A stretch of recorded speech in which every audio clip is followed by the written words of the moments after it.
Հայաստանում 346 տեսակի թռչուն կա, նրանցից 96-ը ընդգրկված է Կարմիր գրքում։ Թռչուններին սպառնացող վտանգներն են որսագողությունը, գյուղատնտեսությունն ու հանքարդյունաբերությունը։ Վերջինների զարգացման համար մեծ տարածքներ են անհրաժեշտ։ Կենսամիջավայրի փոփոխությունն էլ թռչունների որոշ տեսակների վերացման պատճառ է դառնում։ Գյուղատնտեսության մեջ օգտագործվող թունաքիմիկատներն էլ օդ բարձրանալով վնասում են թռչուններին։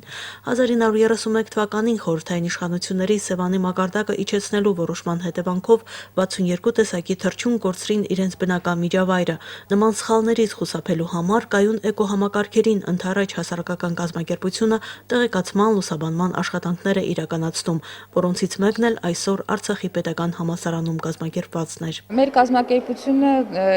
երկու խումբ հետաքրքրություններ ունի առայժմ, մեկը դա թիթեռներն են, բայց այսօր մենք ավելի շատ կենտրոնացել ենք Հայաստանի թռչունների վրա, թե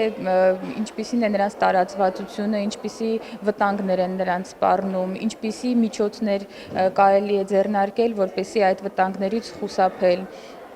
ինչպիսի ծրագրեր են կատարվում եւ նաեւ մենք փորձում ենք ներառել հնարավորինս շատ հետաքրքրված մարդկանց, այն թվում նաեւ եւ նույնիսկ առաջի հերթին ուսանողների, երիտասարդների, որոնք կարող են հետագայում նաեւ դառնալ կազմակերպության անդամ եւ աջակցել թռչնաբանության զարգացմանը Հայաստանում։ Թռչունների որոշ տեսակների վերացմանը զուգահեռ նաեւ նոր տեսակներ են հայտնվում։ Մեղրիում օրինակ 2003 թվականին անապատային կաքավ հայտնաբերեցին, որը կլիմայական փոփոխության հետ է կապված։ 2014 թվականին սպիտակաայտ բլբուլե են հանդիպել։ Այս թռչնատեսակը Իրաքին ու Սիրիային է հատուկ։ Նոր տեսակները հայտնաբերվում են թռչնադիտարկման արդյունքում։ Այն այսօր նաև ժամանցի ձև է եւ էկոզբոսաշրջության մաս։ Նախատեսվում է կազմել եվրոպական բնադրող թռչունների ատլաս, որտեղ ընդգրկված կլինի նաև Հայաստանը։ 5 տարվա ընթացքում 50 երկրում հետազոտություն կիրականացվի։ Կքարտեզագրվի մոտ 500 թռչուն։ 5000 կամավորներ են մասնակցելու գործընթացին։ Այդ աշխատանքների հիման վրա նաև առանձին Հայաստանի ատլաս են կազմելու, այսինքն կլինի Հայաստանի թռչնաշխարհը ներկայացնող ամփոփ ատլաս։ Իսկ հա Արցախի թռչունները ուսումնասիրված չեն, գրավոր տեղեկություններ այդ մասին գրեթե չկան։ Մինչ այժմ ճիշտն ասած չենք գտել ինչ որ հիմնավոր գրական աղբյուրներ, կծկտուր ինչ որ տվյալներ կան, գուցե սովետի ժամանակ ինչ որ ուսումնասիրություններ կատարվել են, բայց մենք չունենք դրան։ Եվ քանի որ տվյալները քիչ են, շատ լավ կլիներ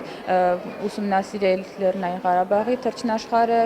որոնցում կարող են մեզ աջակցել այստեղի համալսարանի ուսանողները։ Կայուն էկոհամակարգերին ընդառաջ կազմակերպությունը արցախցի բնագետներին առաջարկում է տեղում թռչնադիտարկում իրականացնել ու լրացնել տեղեկատվական բացը։ Այսօր ուսանողներին թռչնադիտարկում իրականացնելու եղանակն է բացատրվել։ Նաև համալսարանին է հանձնվել անհրաժեշտ պարագաներից 2 հեռադիտակ ու Հայաստանի թռչունները գիրքը։ Ապագա բնագետներն էլ համալսարանում ստացած գիտելիքների հիման վրա հանդես են եկել թռչունների պաշտպանության թեմայով զեկույցներով։ Մարինե Մկրտչյան, Արտավազդ Գրիգորյան, օր։